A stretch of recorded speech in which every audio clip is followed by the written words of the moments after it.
Ricky, the Reds have re-ranked their top 30 lists, and we have dueling top 30 lists that we're going to get into, see where we rank certain guys, where we are the same, where we're different. It's going to be interesting. It's that time of year that we have draftees now into the top 30. I'm excited. I feel like we injected some talent into this organization, and we're going to hopefully get some guys up in the majors sooner than later. But let's talk about it. Let's go. With the 18th pick of the 2026 MLB Draft, the Cincinnati Reds select Justin Lebron, a shortstop from the University of Alabama. Long drill, deep left field. Will it stay fair? It will. A 3-run homer again for Ruben Ibarra. That is his second home run of the game. There's a swing and a high fly ball into right center. Going back to right fielder Walner. Warning track. Wall leaps. Can't get it. It hits high off the wall and kicks way out there into medium range right field. Here's Rodriguez being waved around third. Vetco with a throw in. It's up the line. It's an inside the park home run for Hector Rodriguez. Back to him. Swing and a drive down the right field line. If it's fair, it's gone. It is gone. Home run. This game is tied. 0-1 pitch, swing and a fly ball hit well to left center field deep. Center fielder strong is back to the wall, and that ball is gone! Grand slam, Carlos Sanchez! Swing and a high fly ball into right. Carrying back his Waters at the wall. Gone! On to the Humana Cabana. Home run, Austin Hendrick. Line drive deep to left. Cordoba back, and it's a grand slam for Carter Graham. Pitches in the air to left. Bandura going back, still going at the track, and he looks up and it's off the wall about 3/4 of the way up. 1 run is in as Vu scores. Here comes Collier behind him, and it's a 2-run double for Murillo.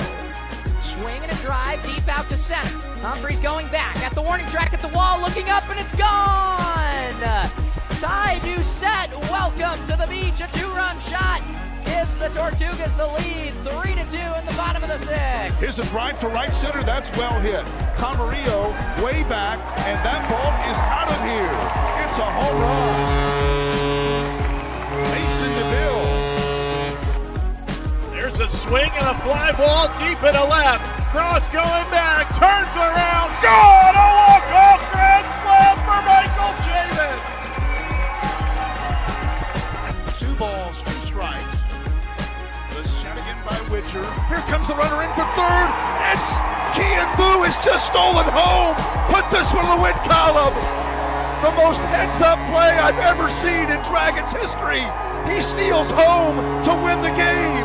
Kian Boo stole home to win the game. Yeah, a little teaser for that. Not on the top 30 for me, but he is an honorable mention. Yeah.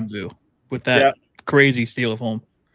Yeah. He's got a little bit of struggles at AA, which is understandable, just moving up mid-season to Chattanooga. But welcome to Red Hot Reds, a Cincinnati Reds podcast, hosted by myself, Roger Strauss, and Reds on SI writer Ricky Logan. Well, hang on. New Reds on SI writer Roger Strauss.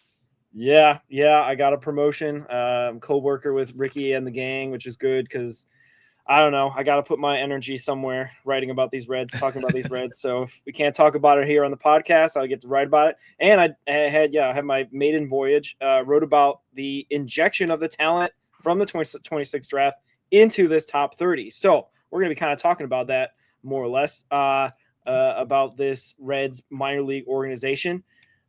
Ricky, I guess, they did a re-ranking of the Reds top 30. But before we get into that, we're going to talk about our giveaway. We still have time to enter the Reds giveaway. It's a bobblehead day, Ellie De La Cruz on Saturday, September 5th. A big game against the Brewers, especially if the Reds keep winning, which, I mean, at the very least, hopefully they win on that day so you can go home a winner. But you have a chance to win these 2 tickets in the Optics section. All you need to do is subscribe to our YouTube channel, send us a screenshot to either our Facebook account, X account, or DM us on Instagram. That way we can enter you into the list. Still, like I said, I think we got about a week or so left to enter this contest, and not many people have entered, so you got a really good chance to win. So make sure you get your screenshot into us as soon as you can.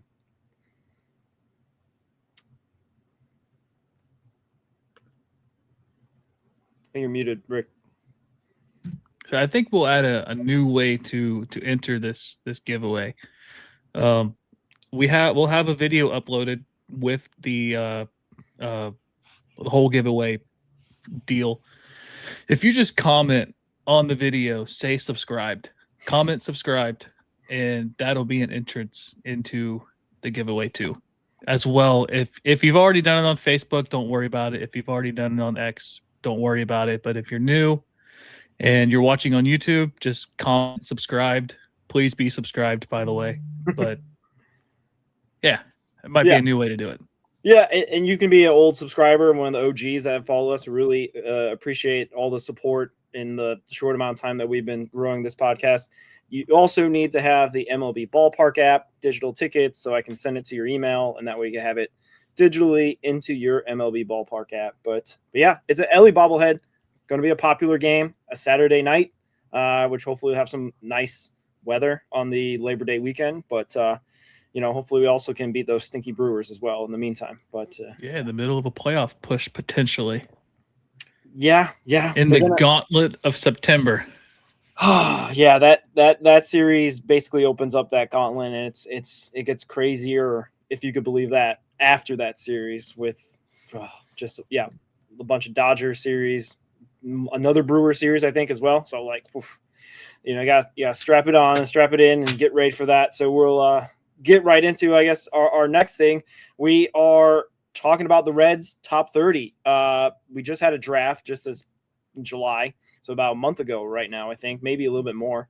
The Reds had drafted a bunch of college-age guys that were in the first, I think, 5 rounds, first 4 rounds. I forget. Dylan Bowen was number 5, and he's out of Hanover High School in Indiana. But yeah, it's an interesting top 30 to say the least, Ricky. I know that there is some comments I always make every so often about certain guys that are still on the list that have been injured for years. Like a Ricky Cabrera, for example, had been on the list for the Reds, the top 30. I don't know exactly how they calculate these lists. I think he's officially off it now, which is interesting. But what were your first takeaways from the Reds re-ranking after the 2026 MLB draft? Yeah, Ken Collier fell a lot. He fell from, I believe, 8th or 9th all the way down to 18. Jay Allen, shout out Jay Allen, up to 22. He just broke the top 30 just a week ago, 2 weeks ago. Yep. And, for him to climb up as high as he did just is a testament to his play this year. And then it's kind of surprising seeing Leo Balcazar as low as he is at 26. He was a guy that the Reds were really high on in the offseason, adding him to the 40-man, and it looks like they probably could have got away with not using a spot on him right away, being that he only played in Double-A for the second half of the year last year. So, I don't think anybody was going to take him, but then you also don't want to risk it just because some people do that. But yeah, I mean, what about you? Anything that's kind of stands out for you? Those for sure. Those are really good shouts because Leo Balcazar. I still think the organization really values him because they promoted him to AAA. So he's a step away now and possibly has a 2027 debut coming up, depending how next year goes and what happens next year, obviously, and all that good stuff. I was most surprised by the draftees and how they got slotted in right away. All first 5 picks, where is it? Justin Lebron, number 3 for the Reds official top 30. Eric Becker, number 7. Vai Levu, he's going by Vi, by the way. I've been listening to broadcast for Daytona. He's number 10. And he's looked pretty good off the bat, being the comp pick for the second round. And then you also got Dylan Bowen's in there. You got Ethan Norby. You got our guy, Tyner Horn, at number 29. A bit of a surprise, a 4th round pick. a guy that is I think was a reliever for the majority of last season for Nebraska, but was a starter the year before. Maybe they're going to try him out as a starter if they value him this much to be a top 30, prospect right off the bat. I'm interested to see. Most pitchers get shut down, after they come, especially if they're coming out of college. They get shut down, or even mostly high school. Like Aaron Watson didn't pitch until this year, and he was the second round pick in 2025, I believe, after Steele Hall. So, I don't think we're going to see Tyner Horn until, he's probably pitching in their, instructional league and whatnot inside their own complex, but not going to see him in real live action probably till 2027 at spring training is my guess. But yeah, Leo Balcazar and Ken Collier falling makes sense. Jay Allen shooting up the rankings makes sense. Jirvin Murillo was 8th before this re-ranking and is now 9th, and still he's kind of maintained that he's still a top 10 prospect for this organization. And like you've pointed out on other shows, 2 catchers in the top 10. Yeah. I don't know if that's ever happened for the Reds org. I can't remember a time. When's the last time we've had 2 legitimate catching prospects at the same time? I might probably go back a little bit on this page, but in 2019, Tyler Stevenson was a prospect. Hendrik Clementina was 22nd, and Chris Oakey was 29th. So there was 3 catchers in the top 30, but they must have been draft picks that year. And 2018, Stevenson was at 10. Chris Oakey was at 19, so he fell. 2017, we're going back quite a ways. Stevenson at 8, Chris Oakey at 13. No other catchers. You can see where this is going. 2015, we'll go back further. Tucker Barnhart was at 15. Chad Wallach was at 22. So you see where this is going. 20. Let's go 2012. Let's go back a ways. Devin Mesoraco, number 1. And he was the only catcher in the top 20 because I guess they only did top 20 back then. 2011, top 10 prospect, Yasmani Grandal was at 6. Devin Mesoraco at 3. So 2011 was the last time we had 2 catchers in the top 10. Wow. Yeah. I remember 2011. That's crazy. That it was that recent, to be honest with you. Listen to this. Listen to this top 10. This is pretty crazy. Aroldis Chapman, number 1. Yonder Alonso, number 2. Devin Mesoraco, 3. Billy Hamilton, 4. Yorman Rodriguez. I was so high on him. He was one of the first international prospects I started following. Todd Frazier, Brad Boxberger, Juan Francisco, Zach Cozart. Okay. Yeah, that's pretty good. If we're looking back on this 2026 top 10 the same way that we're looking at 2011, 9 or 8 of those became significant major leaguers. I think that's we wish, right? That's a hope, for sure. But two catchers that could be top 5 soon, because Jirvin Murillo went from being outside the top 30 start of this year to just broke it to now is a top 10. So unless something happens where when he hits, high A or double A, that he starts to slow down. But I don't know. I think we've seen a lot of stuff on him and his mature swing and his approach to the plate. Maybe defense might hold him back, kind of like Alfredo Duno, but both of those guys, I think, have bright futures for this organization. Yeah, if anybody here is old enough to really remember 2011, but they used Yonder Alonso and Yasmani Grandal to trade for Matt Latos from San Diego. And that's really about the last time I remember the Reds actually going all in. And that was, 15 years ago. Yeah, that was the good old days, Ricky. And all the Dusty Baker teams back then. Man, that's kind of crazy to think about that. I hope we get to talk about those days more recently, or talk about this section of Reds history a little bit with that fond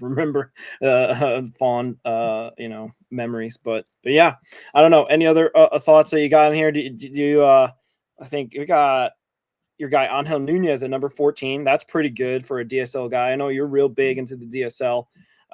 You think 14 is good, or you think he's starting to possibly be on the verge of top 10? I like 14 right now.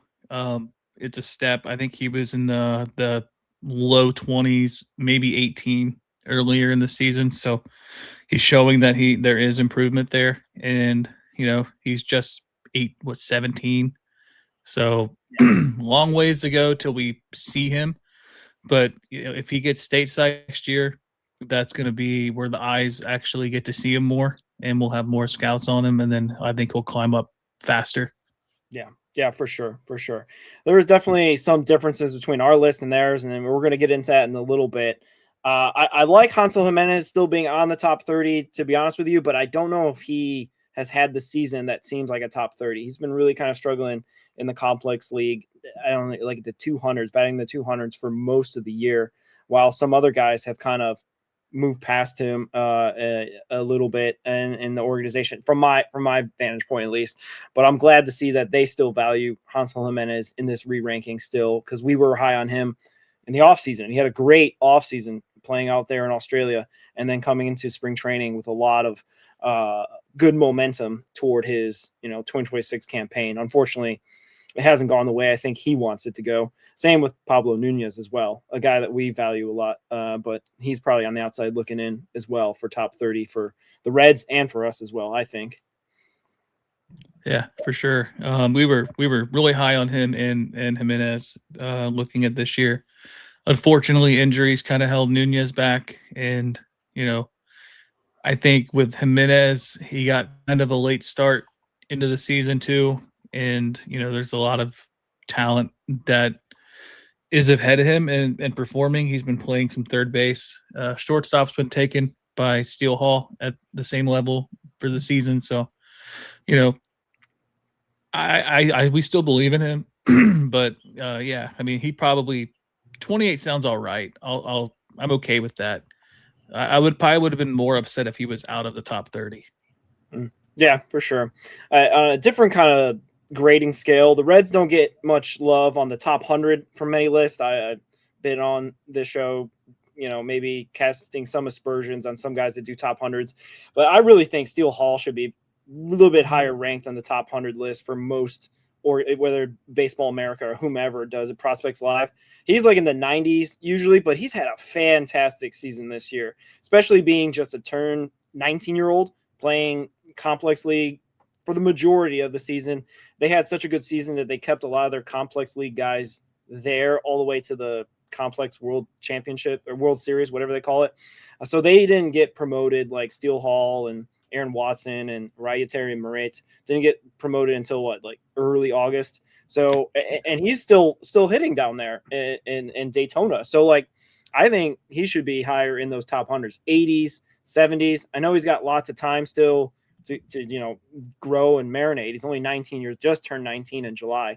But I think he can get a little bit more love, which if Steele Hall's moved up, I think Tyson Lewis, based on how he's playing in Dayton, he should be cracking the top 100 lists again for the national list, in my opinion. But that's, just a Cincinnati homer trying to get his guys a little bit more love. You know what I mean?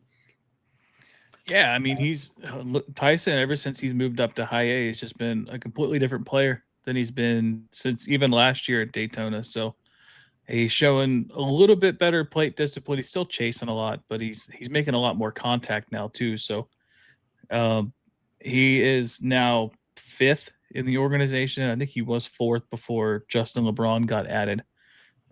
So yeah, I mean, he's got 5-tool talent. He's good speed, good solid defense, can work on the arm a little bit. That's the one part of his defense that's getting him. But I mean, he's got a lot of power. I've been playing more third base.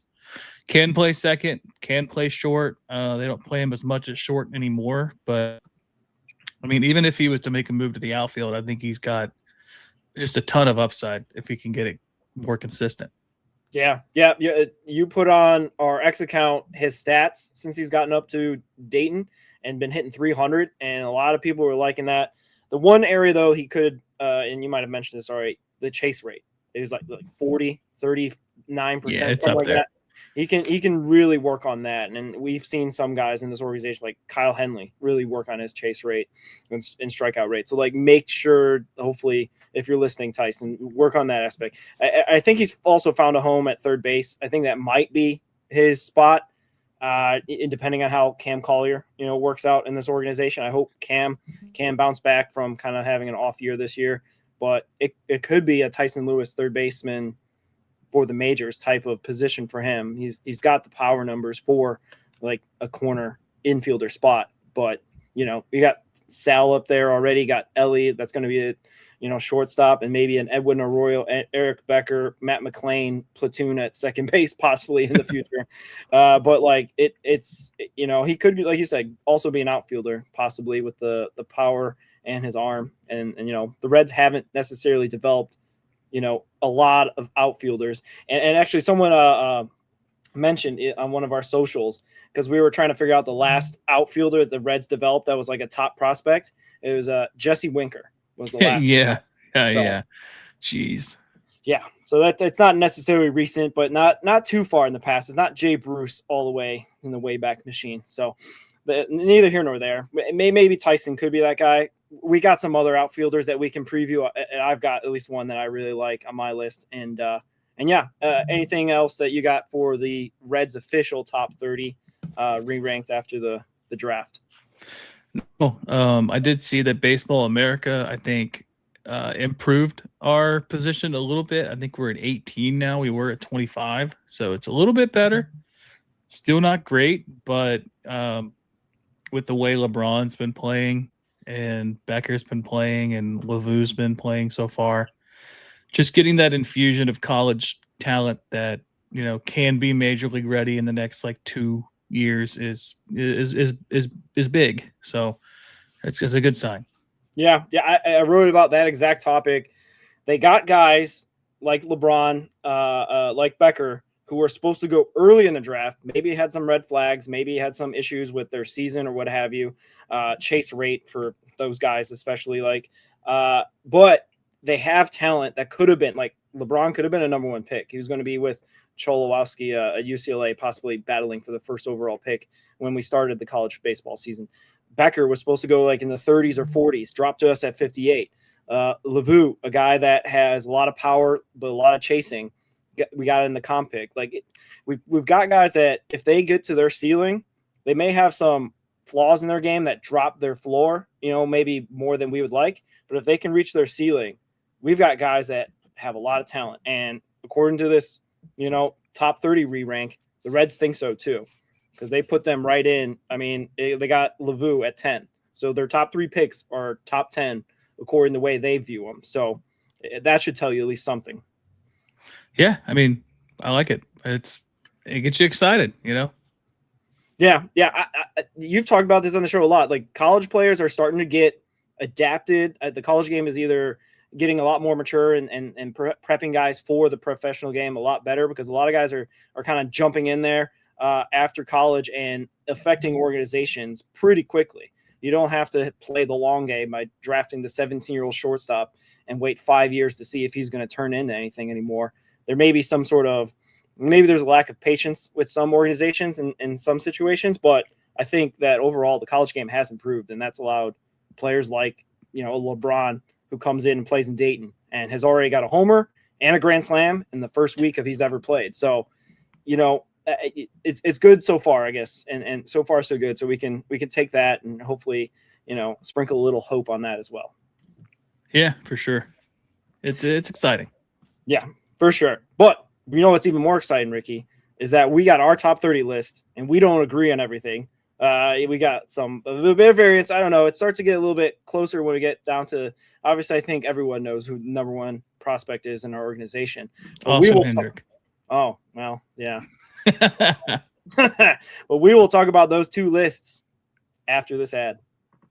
I made the switch from traditional coffee to mud water because of all that caffeine was leaving me feeling anxious. Mud water has a fraction of the caffeine, plus organic ingredients and functional mushrooms like lion's mane, reishi, chaga, and cordyceps that support immune functionality. It became a healthier part of my morning routine, and I genuinely enjoy the rich flavor. If you want to give it a try, use our exclusive link, mudwater.com/allglovesoff, and you'll get 20% off your first order.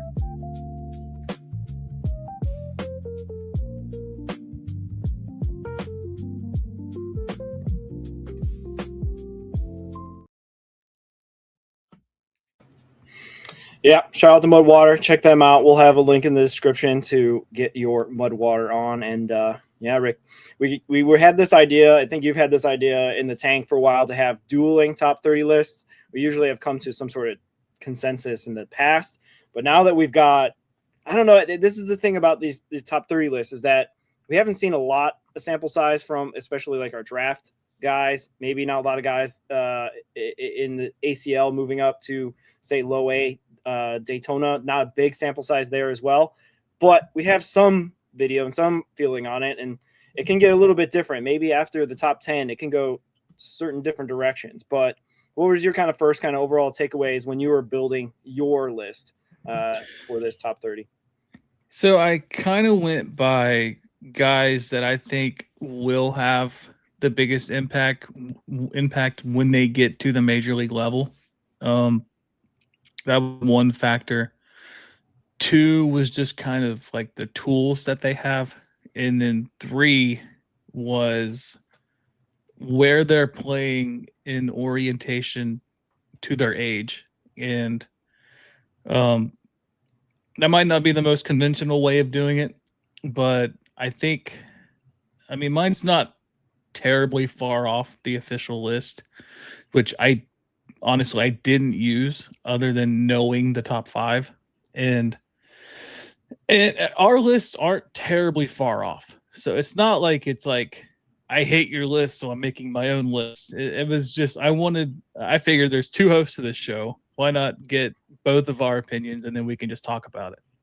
Yeah, for sure. And anyone that watches our show, they can throw in their different comments and thoughts on it, because I think there are different things to weigh. Like you're talking about weighing stuff. I weigh a lot or at least I try to give more credence to like the form and how well they're playing at the moment with past performances, plus, like you said, like what level they're at in their age, because you can't necessarily, make all the predictions, because you can get out there and start projecting like Angel Nunez in our top 10, because based on just the small sample size he's had in the DSL, and he's already moved up technically to the DSL Reds from the Rojos. Like you can start projecting really crazy stuff in my view, but I don't know if, he's going to have some setbacks.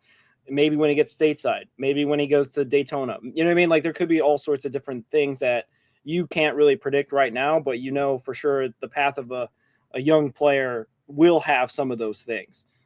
And if he proves us wrong, like some of these guys probably will, if he proves us wrong and just rises through the system, then we will easily eat that crow, and we will just completely sing your praises. That any of these guys that end up making the big team, the big leagues, sooner than later, and that's kind of what we hope, is that a lot of these guys will end up being Cincinnati Reds sooner than later.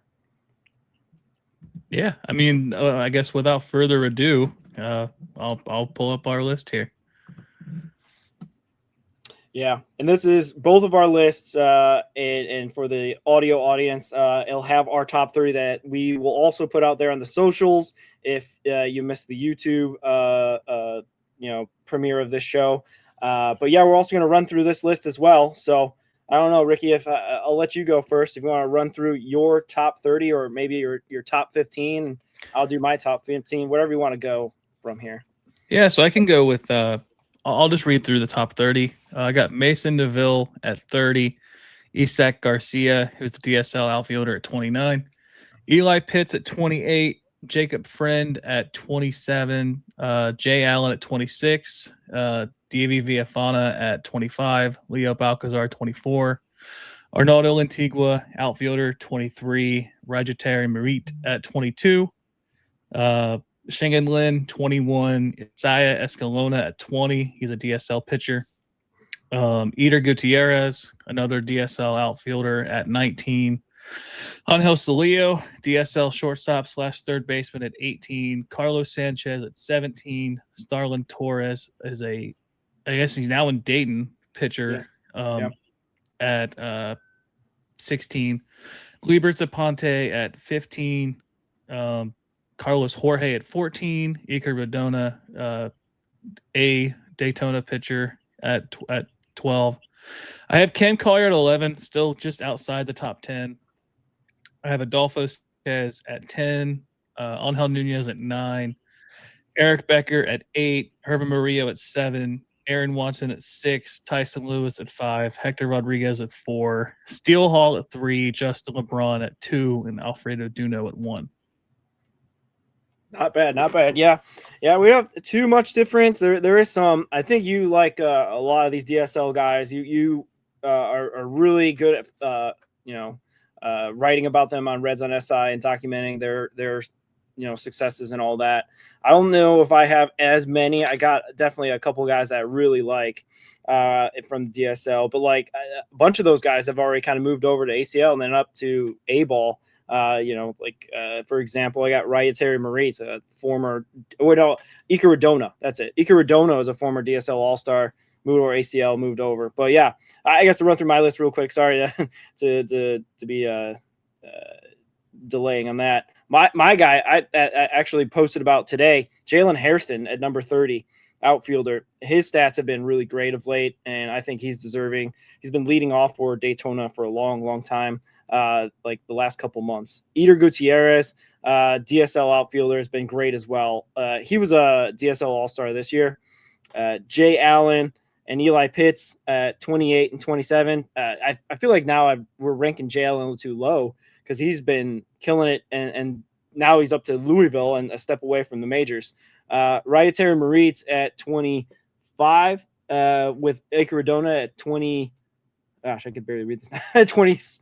26. Jose Acuna, pitcher at AAA, is number 23. Davey Villafana is our Daytona, or no, he's at Dayton now, right? High A at 22. Angel Celillo, who I'm really big on, is in the DSL, has been playing well all season there at 21. 20, Shingen Lin. Yeah, unfortunately, his injury really cut short his season. He was really starting to get together there. He's at number 20 for me. Starlin Torres, now a Dayton Dragon, 19. Arnaldo Lantigua, I've been watching a lot. Dayton Tona has been hitting the ball really well. Possibly could be moving up if he, finishes the season strong. Could start next year in Dayton. Number 17, Mason Morris, pitcher at Daytona.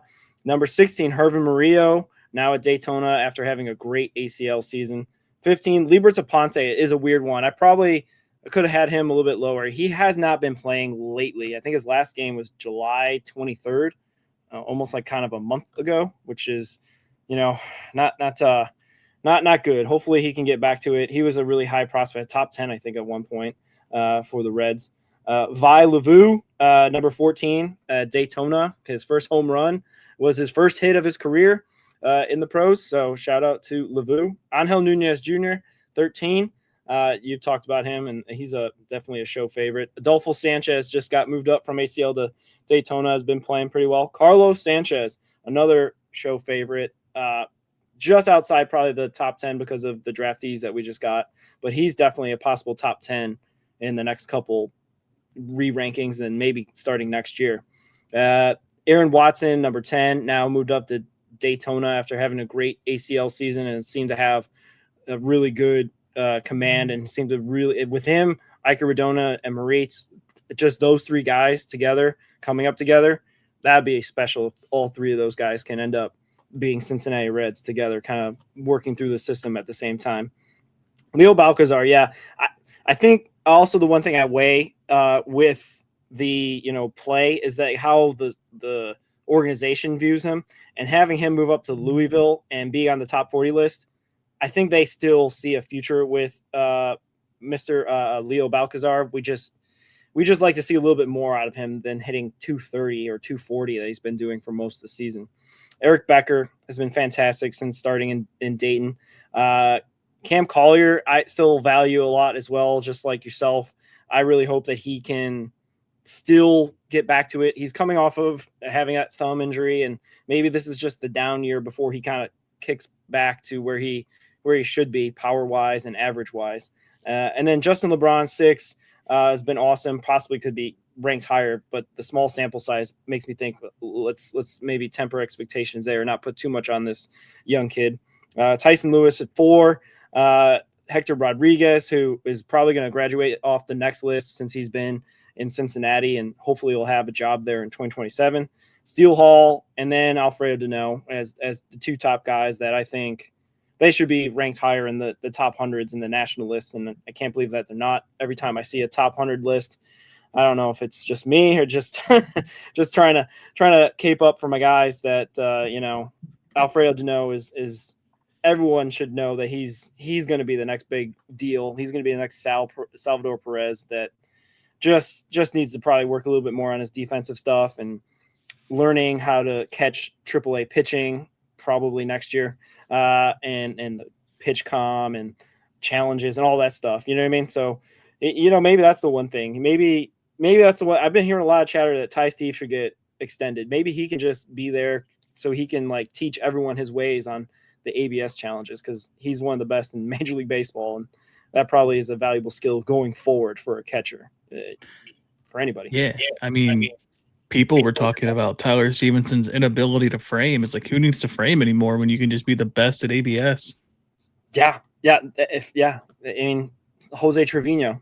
Sorry, man. Thanks for your services. But anyway, not a major league show. We're going to talk about the minors. Ricky, I don't know where do you want to start on your list? I definitely think that you've got a lot of guys in some really good spots on your list, and I don't know where do you want to start, or any guys you want to feature off of your list.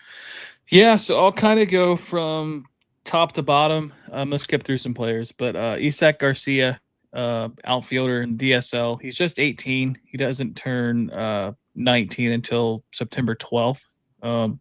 Second year DSL guy. So last year he slashed 275, 365, 399. And this year he jumped up all the way to a 329 average, 464 on base, 457 slug. He's got 3 home runs. He's walking more than he's striking out, which last year he was even splits, 13-13 strikeout walks, but he's at 22 strikeouts, 28 walks this year. He's got okay speed. He's got 4 stolen bases, been caught once. For his career, he's got 9 stolen bases and only 1 caught stealing. He does have 2 triples. Those were last year. 9 doubles this year, 64 total bases. He's probably going to be an ACL guy next year, I would assume, just because based off of his play. He was just signed January of last year. So, still really young, a lot of talent. We're both pretty high on him. And then another guy I want to really kind of talk about is Iker Redona. Just his pitching ability is just unbelievable command. And, he just got promoted to Daytona just a week, 2 weeks ago. Yep. He's pitched in I think 2 games, which he is kind of struggling. He's only pitched in 4 innings, 4 earned runs. He's already matched his 2025 season in walks in high A, which was 3, by the way.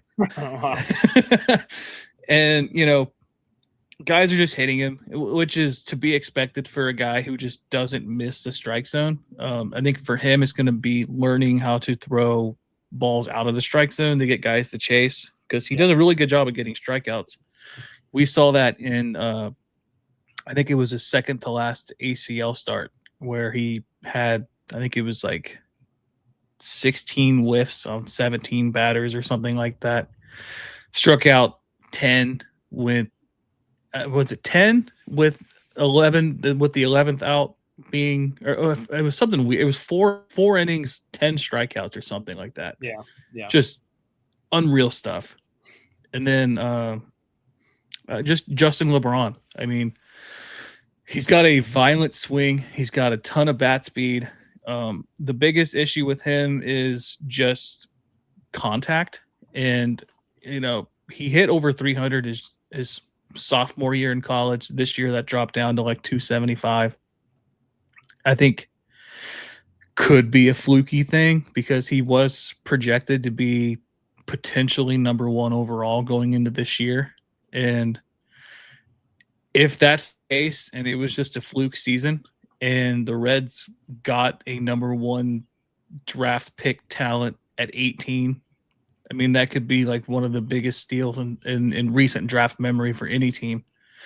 I mean, you could probably go back to when Mike Trout got drafted to when, as far as a talent like him falling, which I don't think he fell very far, but, if there was a redraft in his draft, he would go number 1 overall, obviously. So, yeah, Justin Lebron, I don't know if you saw the highlight of his grand slam, but, man, that thing was hit hard. And if he could just get the contact down, I think he's like one of the he's on par with Steele Hall as far as speed grading. I think he's a 65 grade speed. I'll have to get that exactly.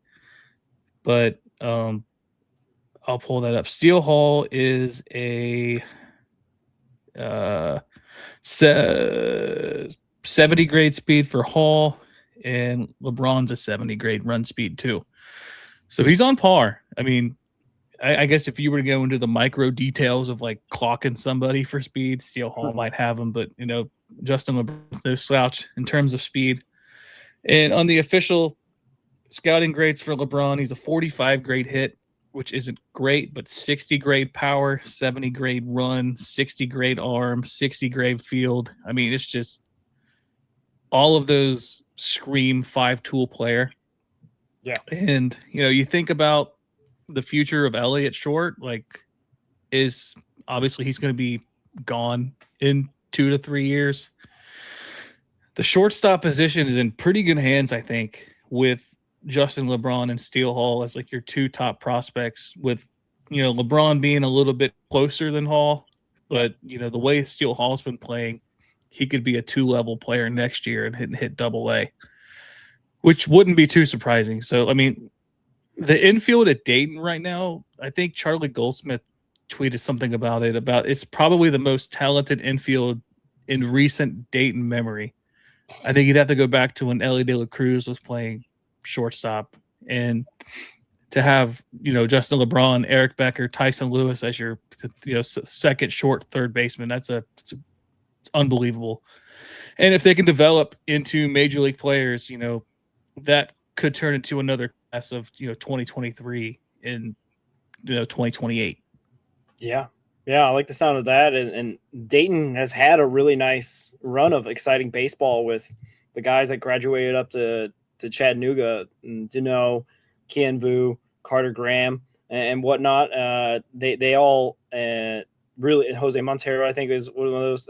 So Dayton's had a really good season overall, just having a good playoff clinching first half, and then now they get to watch 3 of the top 10 prospects in that.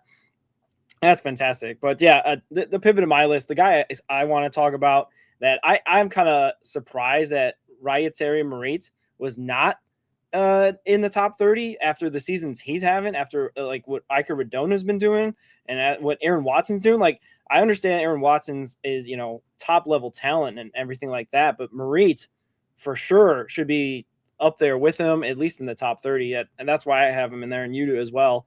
His numbers just between the 2 levels of, the Florida State League and the ACL, he's got a 2.61 ERA, 81 strikeouts to 25 walks. And this is a guy that is just turned 20 and already has World Baseball Classic experience. And it's just, I don't know. I think he's one for the future.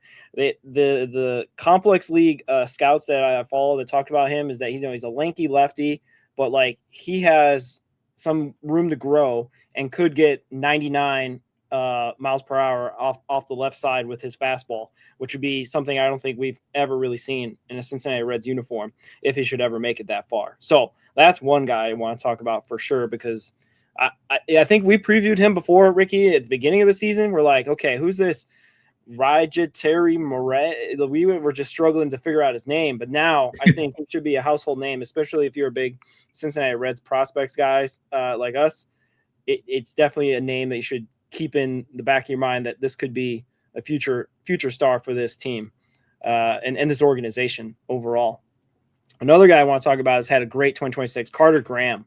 I believe he's 20 something on my list. I forget where exactly. 23. Started in Dayton, a little bit older, but has really figured it out. Kind of like a couple other guys that we like on the show, Ty Doucette, Jacob Friend, but they have really retooled by either, going back and working on their skills, working on their hitting. And Carter Graham has had a fantastic season. I think he might be already, or he's about to get to the 30 home run mark between Dayton and Chattanooga, because a couple of those guys that we talked about that moved up to Chattanooga have been struggling. Like Duno is injured and not necessarily lighting it up as much, but like Carter Graham has been consistently playing well through the whole 2026 season. And I think he's a guy that we definitely need to keep an eye on, because he could be a valuable just bat or valuable depth piece down, in the next couple of years. I think he's possibly could debut as soon as 2027 or 2028.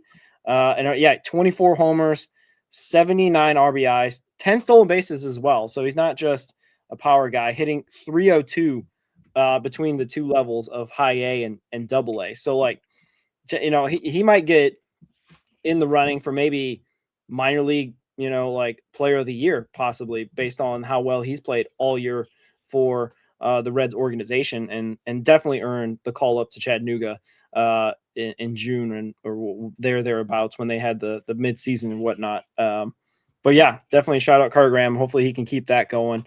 And then the last guy I want to talk about, who maybe also could be another potential minor league player of the year, Carlos Jorge. I feel Carlos Jorge is not talked about enough for Reds prospects. And I know he's not the guy that's hitting 500 feet, home runs like Rube Ibarra, right? But Carlos Jorge has slowly built himself into an elite outfielder defensively with, being converted from a second baseman just maybe 2 or 3 years ago, and now can be the future center fielder, a leadoff guy who is contact first and steal bases. And he still hits for some power at times, but like he's more like in the two levels. He's got 8 home runs, 41 RBIs, but 31 stolen bases, only caught stealing 5 times between AA Chattanooga and AAA. And overall has hit 313 for the 2026 season between both levels. And it's just a guy that's not necessarily dropped off since moving up to AAA. He's obviously got his former Chattanooga teammate Jay Allen out there as well. So Carlos Jorge doesn't have to play center all the time, because Jay Allen's very capable center fielder as well. But now they got both of those guys up there, which is great, because a certain friend of ours doesn't necessarily think the Reds outfield minor league depth is that great, but we got those two guys at least.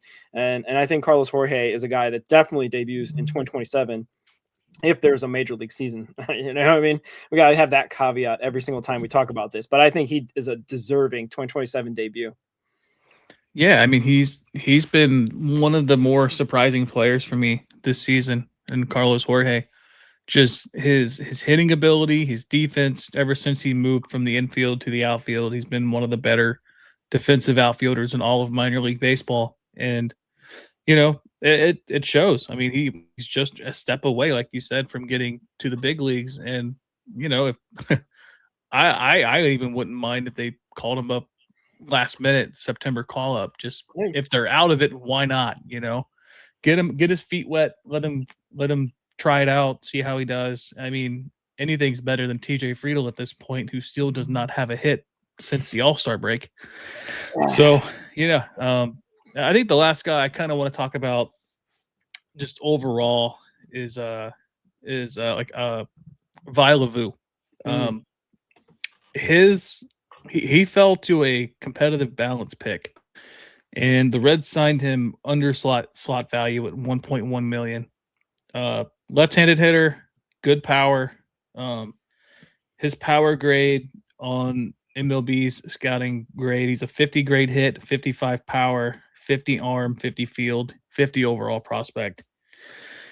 He is the only UCLA Bruin to win back-to-back Gold Glove awards, which should stay how good his defense is at first base.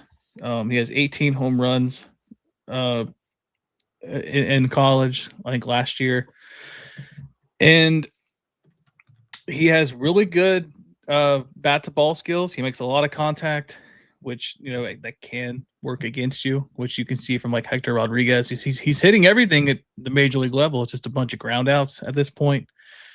That'll change, but with Levu in college, every year he dropped his strikeout rate and improved his walk rate. It's obviously going to be different at the professional level, especially when you're getting used to seeing more efficient talent and older pitchers who have pitched longer than you've been hitting. So, I mean, I have a lot of confidence that he could become a top 5, prospect relatively soon.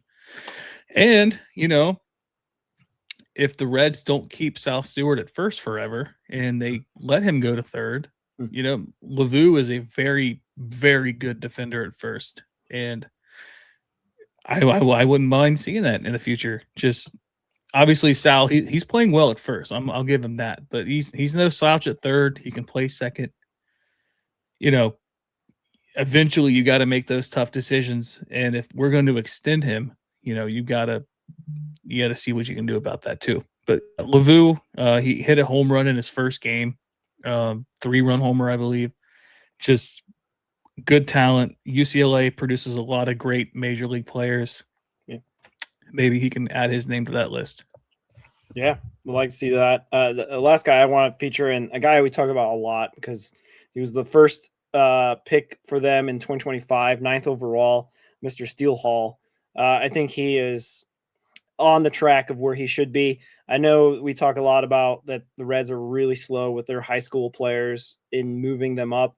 And the ACL had such a great season and such a great crop of talent with the Jirvin Murillos, Aaron Watson, Steele Hall, Terry Marit, and Iker Redona that they kept them together, kept that group together. Like you talked about, maybe having that, group that's in Dayton right now, the Beckers, LeBron, and Tyson Lewis, maybe they stay together. If they keep these guys together, they could definitely, you need those waves of talent to supplement your major league team. This could be another wave of talent that's even, behind those that are in Dayton, which is great to hear. You want that kind of just keep supplementing the talent and whatnot. But like Steele Hall in the ACL hit 288, 10 homers, 42 RBIs, 24 stolen bases. And his defense was the thing that they kind of really worried about him as well. He had improved on that as well. Like he's a kid that's just 19 years old. Like just to put it out there in that way. And it's just he's got a lot of tools. They had worked with his swing. It was the big narrative and storyline after he got drafted because they saw some holes in it, and it seems like it's working. I mean, we give a lot of guff to Mr. Chris Felica, but he is the director of hitting for this organization. And maybe, maybe Steele Hall's talent would supersede whatever coaching he has anyway, because he's such a sponge probably at that age, 18, 19 years old, and is going to just learn really quickly. But credit to Steele Hall and the Reds hitting director of hitting, organization or whatever, the coaches he has underneath them, that they figured out Steele Hall. He is on track to be that guy that probably most likely succeeds Ellie De La Cruz at the major league level.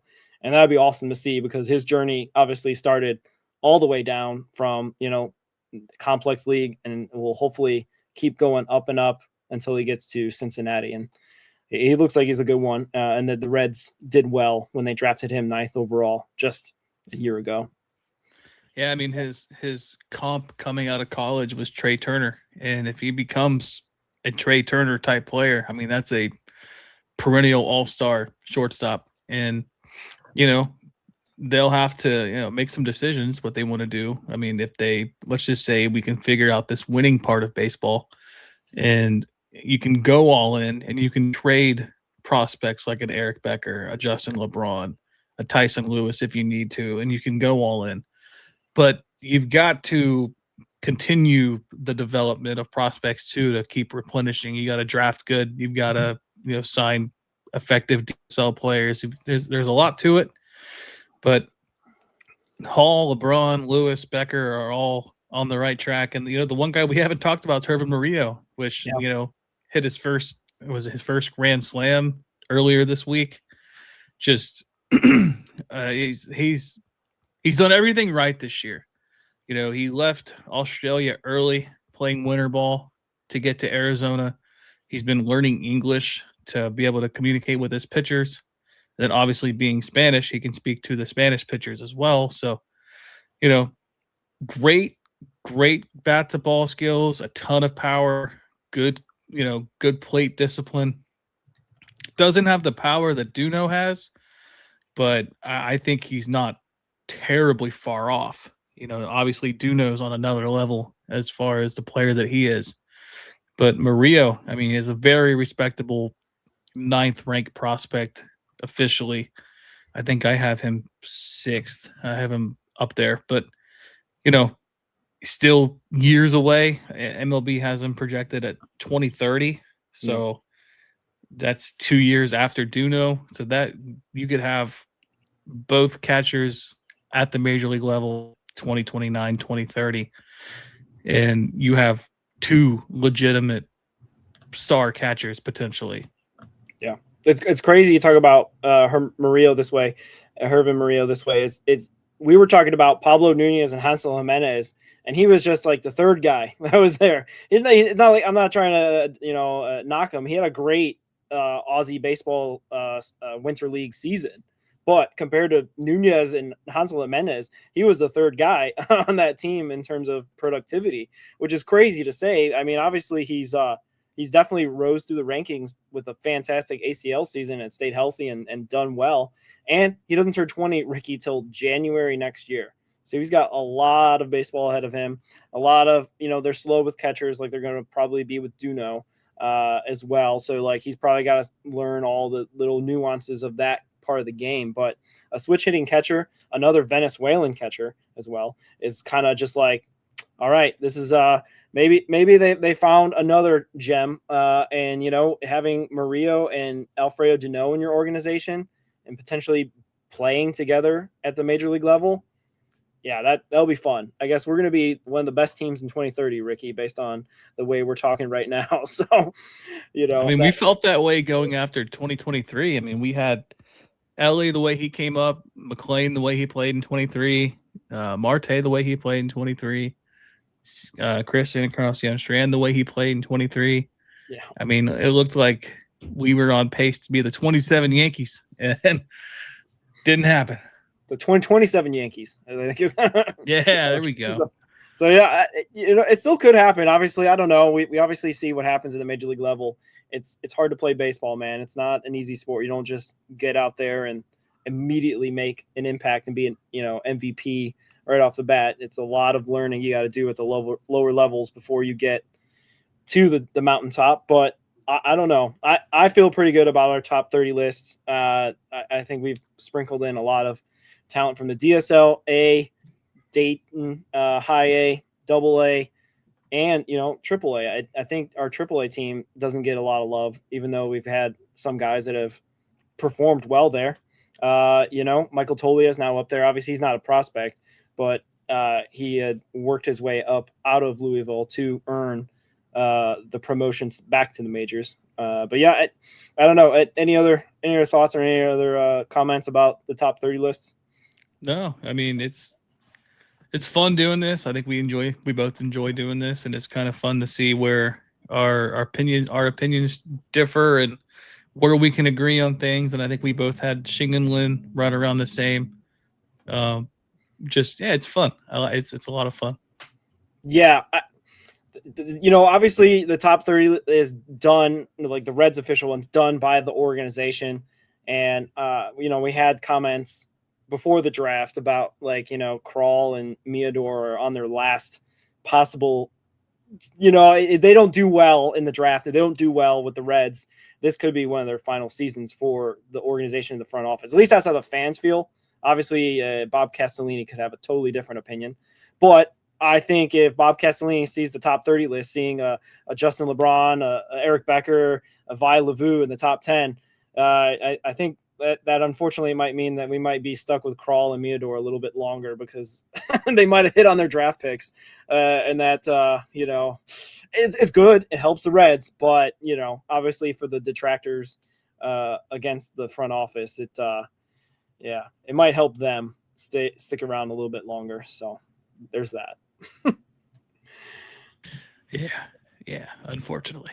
Yeah, but you don't want to root against like Justin LeBron. And Yeah, you don't want to root against the prospects, but then you're like, man, I've seen enough of Nick Krall, Yeah. Maybe that could be his parting gift. Is that, if he gave this kind of effort every year, we would be in a lot better spot. Yeah, that's another podcast for the off season for sure. Talking about his failings. But yeah, I don't know, Ricky, you got any other comments before we wrap this thing up? I think we'll put out our top 30 out there on the socials so you can debate it. Tell us where you think we went wrong or where we're maybe a little too high on certain guys or too low on certain guys, right? Because I think we've got some guys that follow our show that are really big, Kian Vu fans, for example, and they might be a little bit, not sure as to why we ranked him so low. Maybe some Eli Pitts fans out there or Jalen Hairston fans that might want to cape up for their guys, but we'll put that out there for debate as well. Yeah, I guess, last thing for me, I guess I'll give 2 honorable mentions. I guess if you have 2, you could give your 2, but my 2, I didn't have Jalen Harrison on mine. He's probably at 31 for me. And then 2 would probably be I don't know. It's Austin Hendrick. No, I'm kidding. But Kian Vu for sure is an honorable mention. He has struggled a bit since being promoted, as expected. You don't expect these guys to just come up and just tear it up as soon as they get up there, which, I think once he gets comfortable, you're moving. I think people forget too, like you're getting promoted, yes, but you're also moving to different states, facing different pitching. You're facing all these different factors, kind of, like professional baseball. But we still have a lot of faith in Kian Vu. Like he's probably 32 for me. Yeah. Yeah, I'm gonna do more than 2. I think I got a bunch. Kyle Henley, shout out. Kian Vu, Hansel Jimenez wasn't on my top 30, but he's right there on the edge. Ty Doucette, I think, has had a great 2026. I got Hunter Parks. That's another one. Shout out. Then we got Isak Garcia that wasn't on my list. And then Alexander Cuello, a DSL guy that we haven't talked about. He's had a really good season as well down there in DSL. And then since he wasn't on my list, Yesiah Escalona, a DSL All-Star, definitely should be on the outside looking in if you're listening, Reds organization. So, but yeah. All right. A lot of exciting DSL talent. Yeah, for sure. And that getting over to the States is a big step and a big accomplishment just in itself. But we'll see where those guys end up in 2027. Hopefully we'll be hearing about Eder Gutierrez playing in the ACL, along with Angel Nunez, along with Yesiah Escalona, along with my guy Sandor Feliciano, I think will be in America in 2027 by my math, at least. Yeah. So, but yeah, make sure you get to the giveaway. Make sure you like, comment, subscribe, all gloves off, all that good stuff. Here the ticket giveaway information. We'll be posting that stuff out there. Make sure that you show that you've subscribed. And like I said, you don't have to be a new subscriber. It could be one of the originals that have supported our stuff. And we really appreciate you tuning in and watching us, like always, even though, we're just a couple of fans that like talking Reds. Yeah. I mean, it's a lot of fun. And, it's really cool that people actually tune into these things and listen to us kind of rant at times when it comes to the major league team. And, we were promised all those years ago about the future, we like to talk about the future, and maybe one day they'll all be on our major league show. Yeah. That's definitely been a nice part of it. When the major league team frustrates you, tune into this show so that way you're in the know when a guy gets promoted or why he isn't promoted or what have you. So that's kind of what we're trying to provide here, and we really appreciate everyone that's tuned in. And I don't know, expert feels like a very heavy level, but we cover the team as best we can to give you the information that you need to know the most about this organization. Because, yeah, man, it is kind of stinky when the Reds aren't doing so well, but maybe one day, Rick, we'll get that. Almost had an ACL championship, so we were close there. So anyway, but yeah, anything else you got for us? No, that's all I got. All right, really appreciate you tuning in, and until next time, go Reds. Go Reds.